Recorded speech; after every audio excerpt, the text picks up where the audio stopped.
Previously on Greenacre Homestead. That trench has to be at least 4 feet deep. We tried to dig it with a little micro excavator and hit shale rock around 3 feet.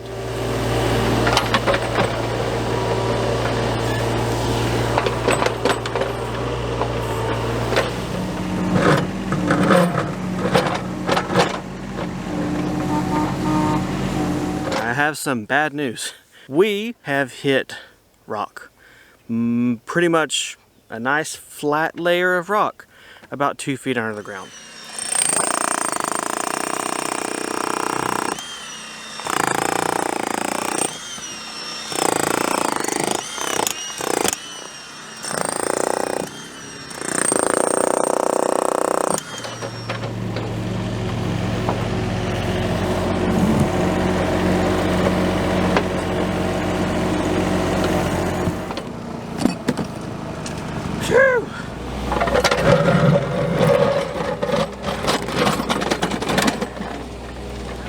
Well, this stinks. We got the excavator and the additional excavator. Didn't cut it. We went and got the trip for the jackhammer, one of the largest ones they had. And it didn't cut it either, but it's kind of like eating a steak with a spoon. That's pretty much what was going on. It's a good time to call it a day. It is, yeah. So we'll see you tomorrow. We will. Hello everybody, welcome back to the next day. I am out here and I am fueled up. I'm going to go ahead and finish connecting where we dug out here at the house for our meter base. Looking at it now, I went way deeper than I thought I wanted to. So yeah, have to do some selective backfilling before we pour a concrete footer and set our posts in the ground for our power meter to go on. If you're not familiar with the meter base or that concept of having it on a pole, it is very common with mobile homes or manufactured homes to have them set up that way. Some utilities require it, while ours does not. We plan on re-siding the exterior of the home, and so we thought ahead enough to think, you know, we don't want to attach it here to the metal siding because then we're kind of locked in with that area. We'd rather have it on a pole. It's not as pretty, but it gives us the access to the home like we're going to want and need in the future.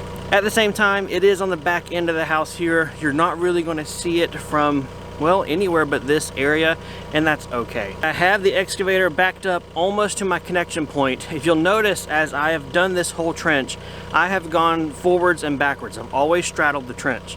That's one of the perks of having a bucket not very, very wide. That way you have enough track width to span your ditch, and you can go back and forth as need be. It is cool with the exception of when you need to leave said straddling of trench, but there's a little trick to that. Okay, my way of unstraddling the trench, and I'll be sure and show you guys that when we get to it. Let's go ahead and do our trench connection here first, and then we'll figure other things out when they arrive.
After walking the trench and looking at everything, I think what I want to try and do first is redig some of those rock spots from the opposite direction. Maybe going the different way, maybe I can catch some of the striations or the layers of the rock and be able to dig some out more. I want to try that first because that's going to be the easiest labor-wise, and we've already got the equipment for that. So we'll go ahead and try that, and then I'll let you guys know if that was a success or just a waste of time and fuel.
What you see behind me here, this is what is called a box pad. For our electrical installation, we're doing all underground, but since it is so far of a distance from the pole at the road to the house, they're running a transformer box on top of this. This is just the thing you put in the ground to sit that transformer on top of, and the wire, the conduit will come up and allow them to do junctions and stuff like that. So it's going to be something that we're going to largely bury, but it will have eventually our green transformer box sitting on top of it. We've looked over the PDF that we got from the power company, and we need to bury this 26 inches below final grade, which is the grass height, you know, the ground.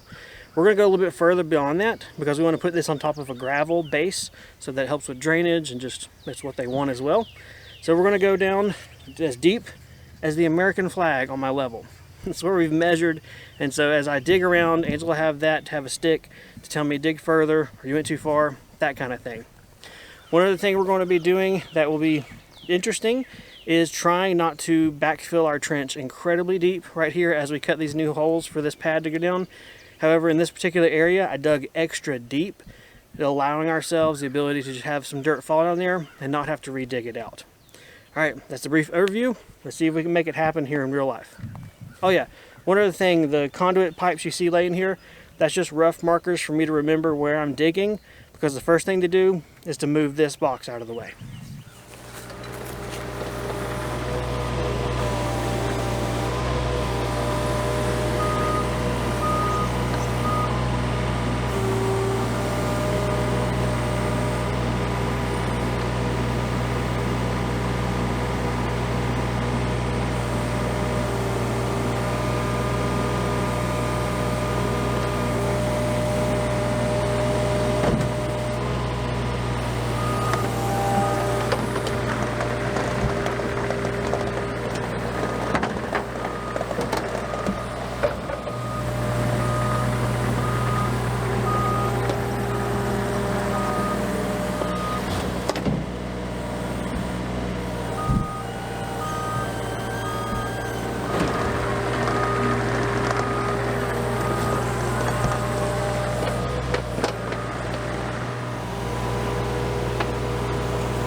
So let me just take a minute to talk about him driving an excavator. He's had a lot of practice here in Tennessee and back in North Carolina driving excavators. So I told him it's like he's playing a video game, and he just does both of them like he totally knows what he's doing.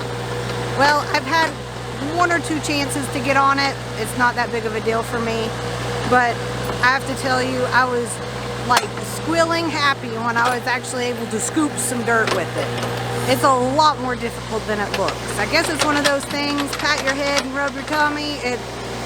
Either you're coordinated enough to do it or not, and I guess I'm not. But I have to give it to him. He acts like a pro with it.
All right, all squared up. We're ready for gravel and to put the box in.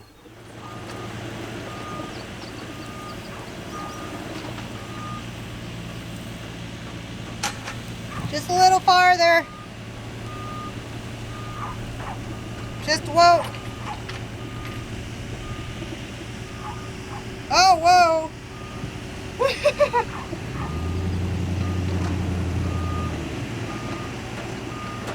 I saw that going cooler in my head. Nobody go dump it out, but no, it's just going to squat on us and get stuck. Yeah, you get stuck on the frame, I guess. We're going to need a lot more rock.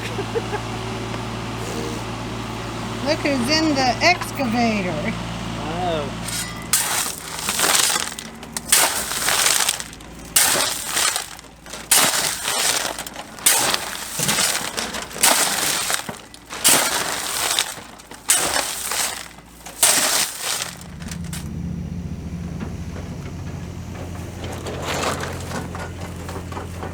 Well, the gravel didn't go as far as we needed it to, but it did go farther than I thought it was going to.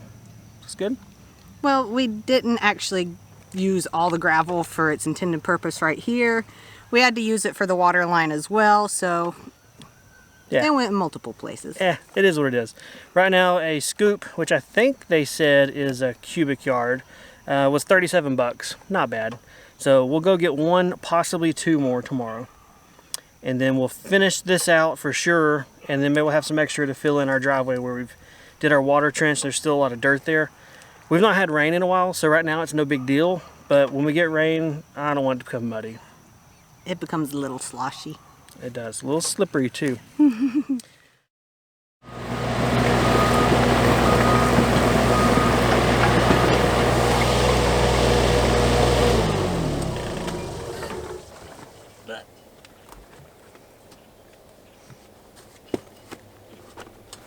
Get that bag off of there.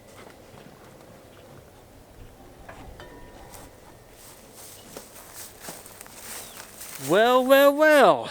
We got ourselves some piece of machinery here. Truth be told, we are exactly, I think, 1 week after the last thing you guys saw us dumping some gravel in the trench, saying, hey, let's work tomorrow. We're almost a week later. Why? Because we had to wait that long for this machine to be available again with the Concrete Buster. Concrete Buster is the name for this giant jackhammer attachment, hydraulically driven, that is on the end of the excavator's arm. A lot of you guys mentioned in the last video, hey, you should have got a Concrete Buster, should have done a jackhammer, blah, blah, blah. Yes, you're right. In hindsight, perfect opportunity, should have done it. But we never do these projects knowing what we're going to run into. So we are back again with a piece of machinery, and we're going to bust up some rock and really just bust up some rock. Now I know looks are deceiving, that's why I'm standing beside this thing. It is actually 8 feet tall and weighs about 6,000 pounds. It's a giant jackhammer. Yeah, just kidding. So this is known as a concrete buster, at least that's what I was told. Hey, oh yeah, you want a concrete buster? I'm like, I don't know guys, we got rock, I just want to get through it without killing myself. This is it. This also happens to be the exact same excavator we rented last weekend, minus the bucket. This is hydraulically driven, so on the joystick and the driver, I've got a little switch that normally would operate the thumb, the grabber. Instead, it turns this off and on. Very cool. The name of the game is to, first of all, straddle the trench, get it in place, and start attacking the rock. At all the high spots, all the places, just obliterate it. Leaving it in place because you can't scoop with this thing. So I'm going to try and bust the rock up, and then later we'll come back with hand shovels and dig it all out. When I went to the rental place and said, hey, I want a concrete buster, can I also get a bucket so I can dig this stuff out? They said, sure. Do you have a way of unloading and loading this 500-pound hammer? Or do you have a crew to help you? I'm like, well, dang it, no. So we only have this. We don't have the bucket as well. In order for us to get the bucket, we would have to have, I don't know, we don't have a way of taking this on and off, so it would have meant 2 machine rentals, and at almost $800 for 1 rental, we just figure Manuel labor's our friend. Maybe we can trick some family into coming helping us and just dig it out and shovel it out ourselves. So that's what we got to do. We are not made of money, and with this project, we are bleeding money. So anyway, don't get me started on that. Let's just start hammering it. Hey Angela, hammer session. No, hammer time.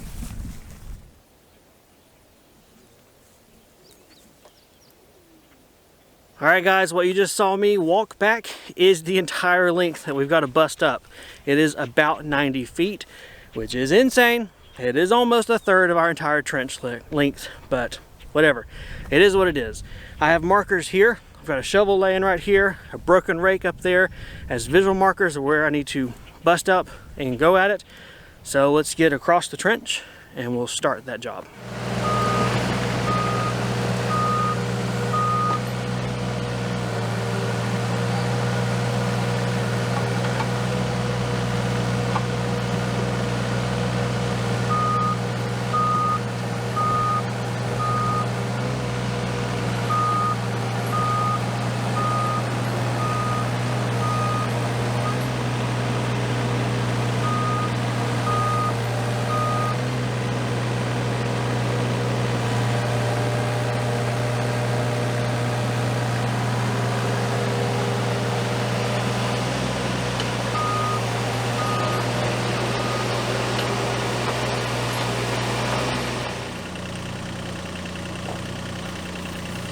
That's how you get across the trench.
That's as far as I get in an hour's worth of work.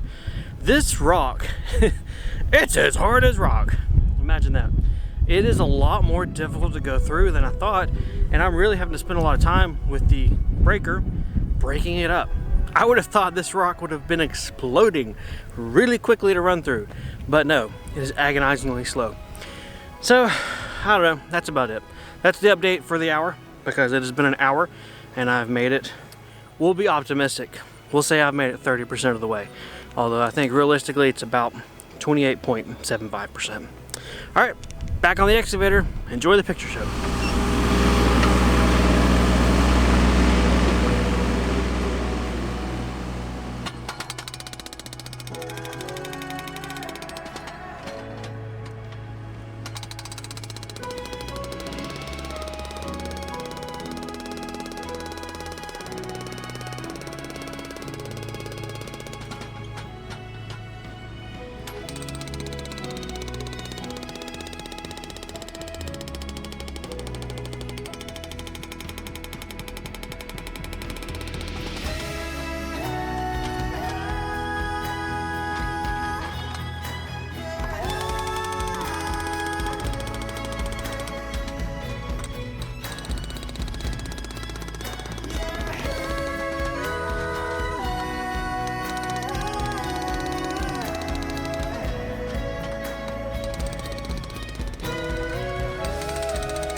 Well, that constitutes a good another 30 minutes of work, and I went maybe 15 feet.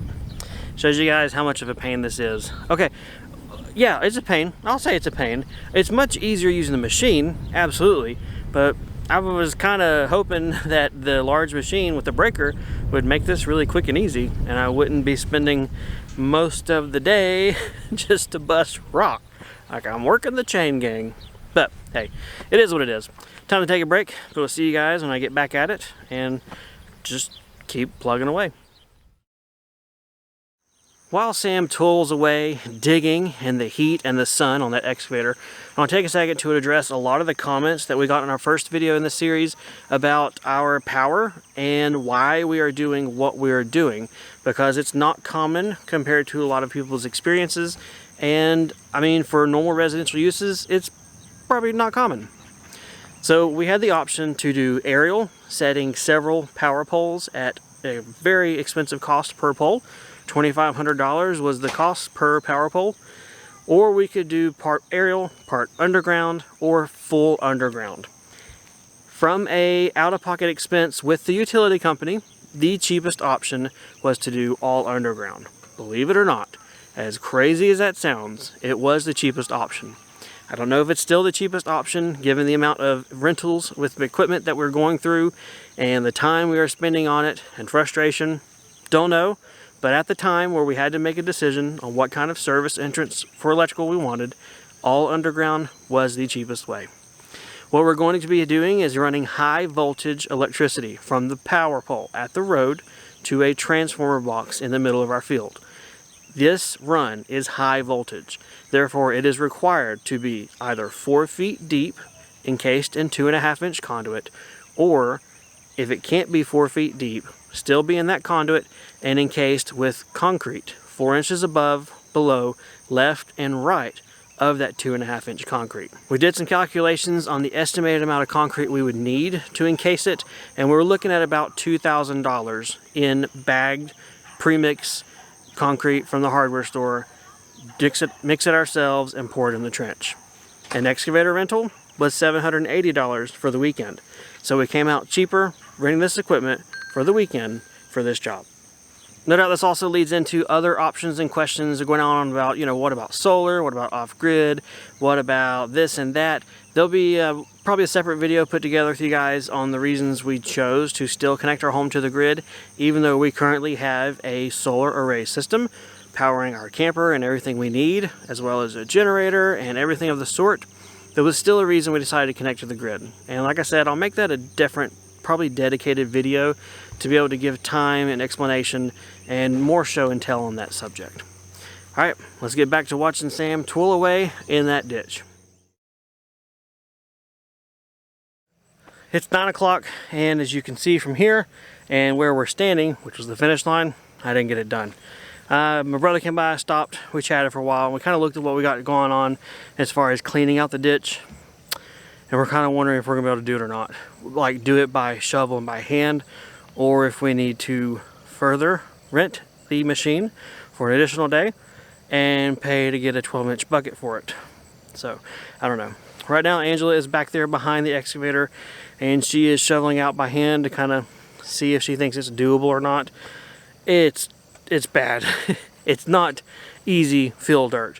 It is very rocky, obviously, because it's all been busting up today, and it's a lot. The total length of rock that I needed to bust through, given I'm not done with it, but the total length was 90 feet long in a 20-inch wide trench, and on average it needed to go down a foot. So if we think cubic feet, I don't know, we're probably talking about 160 cubic feet of pretty much rock. I don't know how much rock weighs per cubic foot, but it's a lot. So, all right, let me go down here and see if I get a little bit of clips of her shoveling, if she wants me to. I don't know. Nobody likes really being filmed while they're working, but at least let you guys see what kind of material we are dealing with to try and better understand what it is we decide we're going to do, because we don't know yet.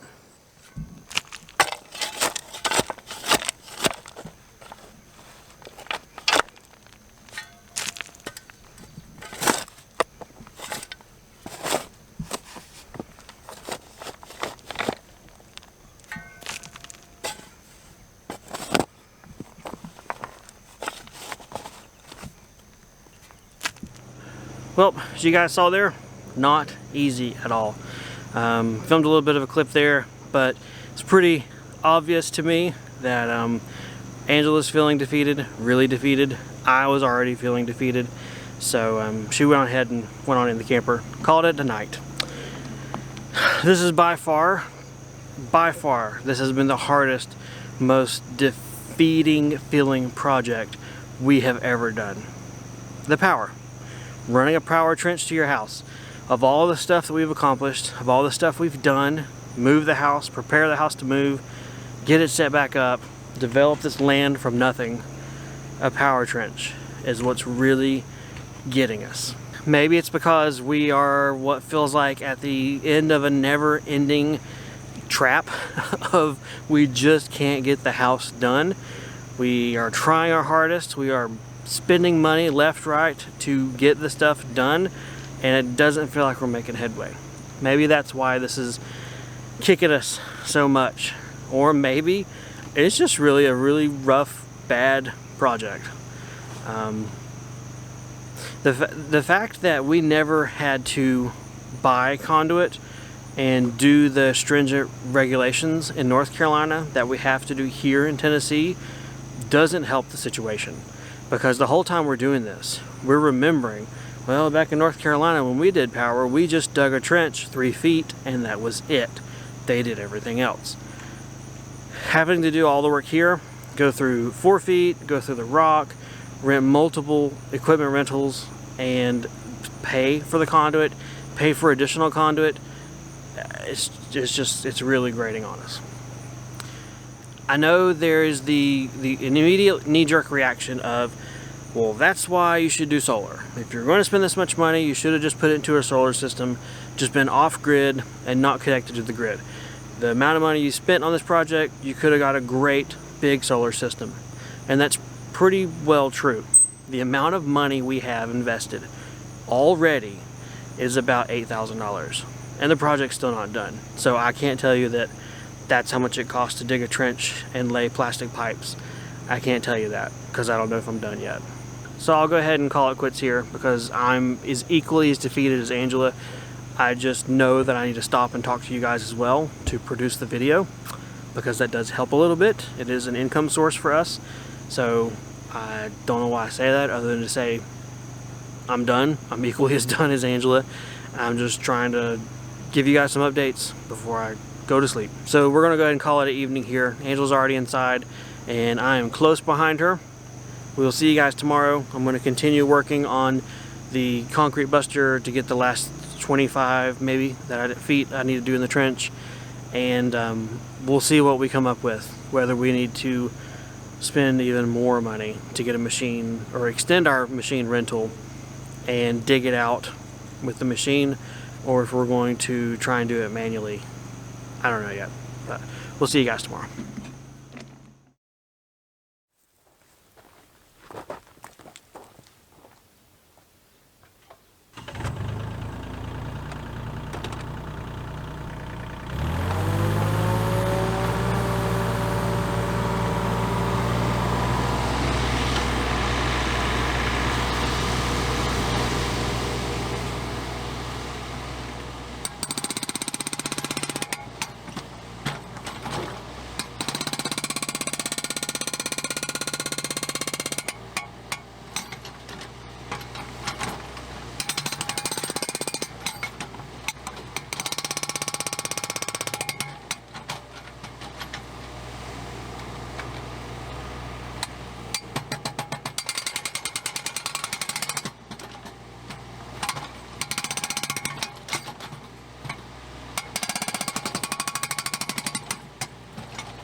Well, another weekend spent working on the power trench, and another weekend gone with the power trench not being done. To say that this is has been a bummer of a project is an understatement. Yeah, it's just like one thing after another. And on one hand, we could say many words. On one hand, we don't have any words. I rarely am at a loss of words for things. So, say some many words. People are going to wonder what's really in your mind.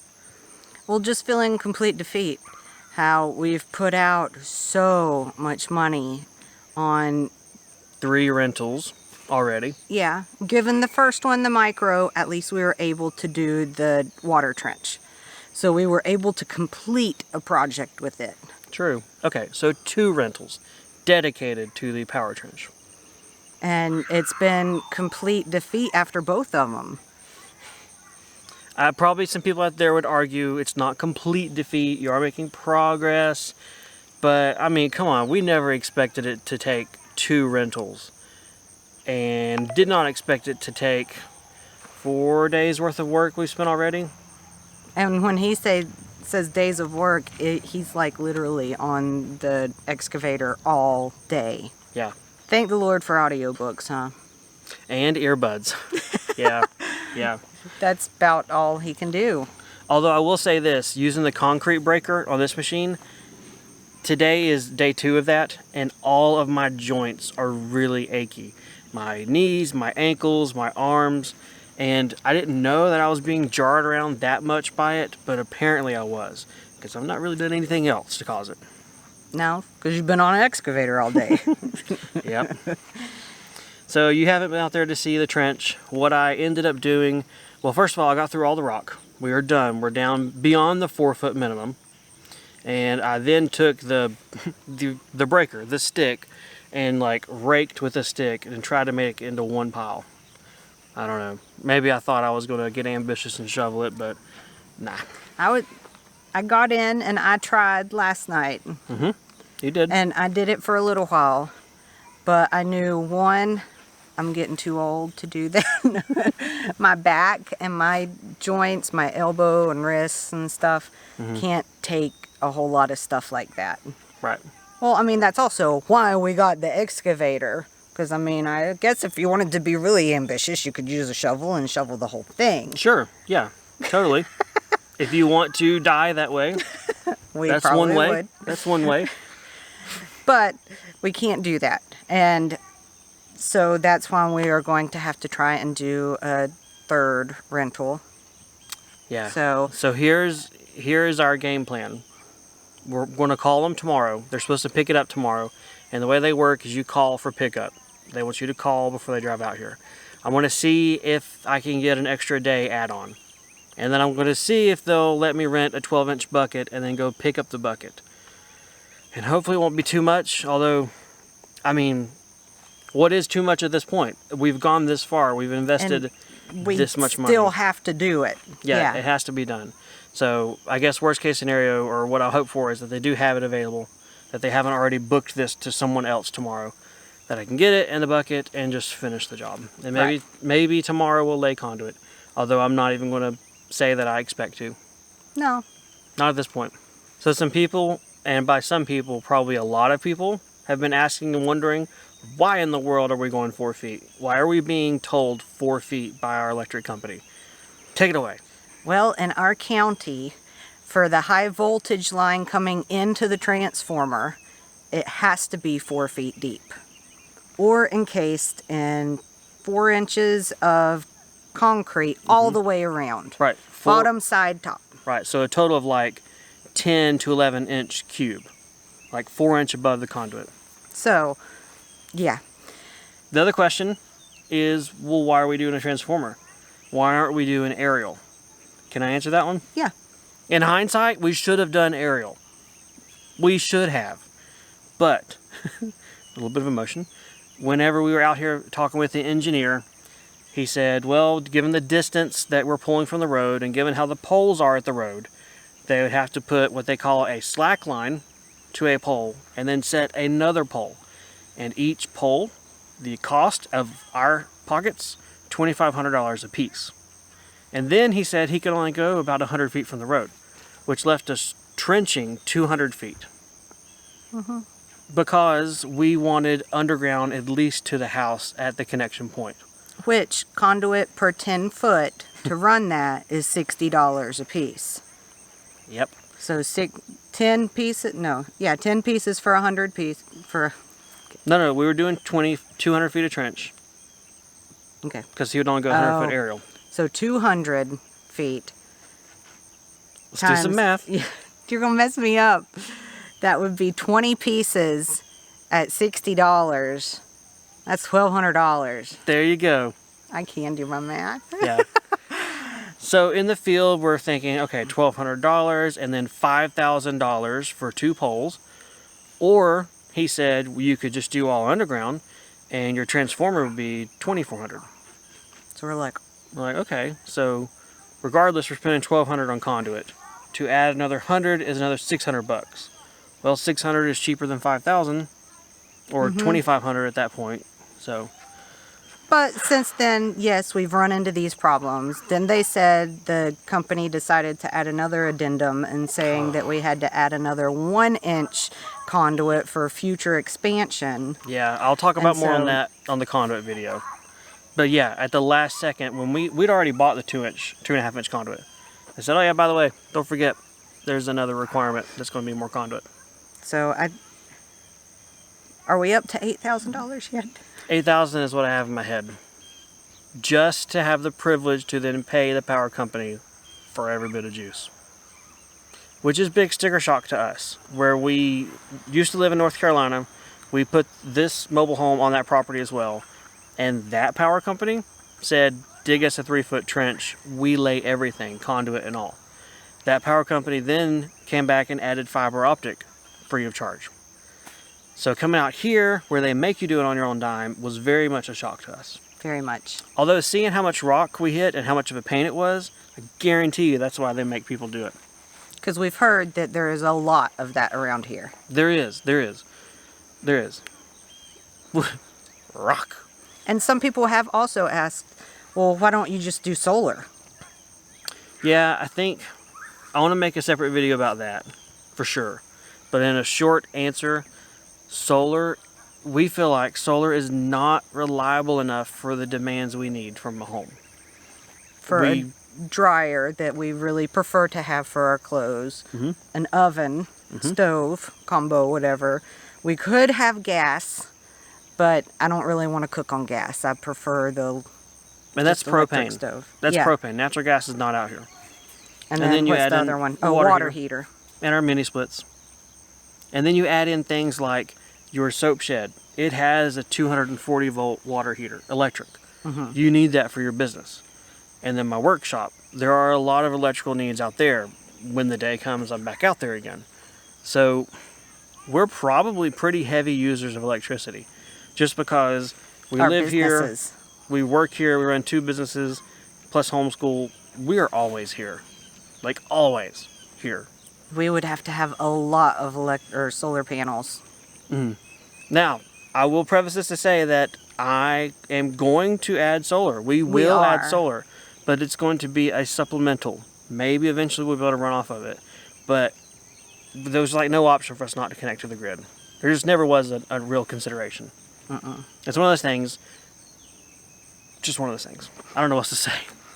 I don't know. There's going to be people who are diehard that say, nope, solar, that's it forever. And while we're freaking out about $8,000 for power, there's people out there who've paid $20, $30,000 for power, probably. And there's people like us in the past that paid nothing for power. And we're like, what? Why are we having to do this now? Yeah. So I guess the number one takeaway is if you're looking to develop land, raw land, check around with your utilities, see what their rules are. Find out what you're going to have to do. Yeah. Find out what their rules are. Will they lay the conduit themselves? What all do they require? Hopefully tomorrow, make a phone call. They'll say, yeah, no problem. Add on a day, however many days you want. We'll take your money.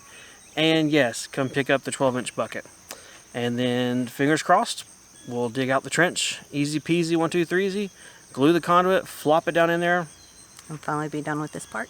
And yeah, be closer, closer. Because then we call for inspections and all sorts of other stuff. Well, guys, thanks for coming along. If you have any questions or comments, please leave them below. Otherwise, we'll see you guys next time on the homestead. See you guys. Bye. You're a lot happier tonight than we were last night. Well, yeah. That's why we don't end a video on a down note. If you're bummed out, wait until tomorrow.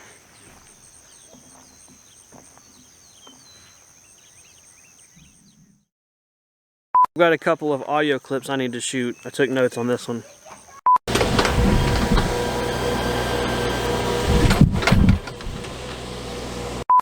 Previously on Green Acre Homestead. Yeah, I'm totally doing one of those like intros. It's a TV show. Excavator work with certain projects here and in North Carolina and everything. I went dark. Okay. Where's the thingy? Explain to you guys power situation. A lot of comments with option. But honestly, it went further than I thought it would. Well, we had also kind of, well, sorry. We had redo. We gotta do about 90 feet, we think. Camera does not see my face at all. This is so maddening. There it is. Just gotta fuss at the camera, I guess. Look at my face. Santa Claus digging a trench. Beard hair. A beard hair. Oh no, a beard hair. Ah! Not connected. Ah, I'm bald. That's too low.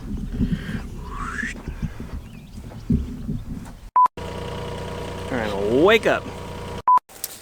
Well, well, well. It is dark.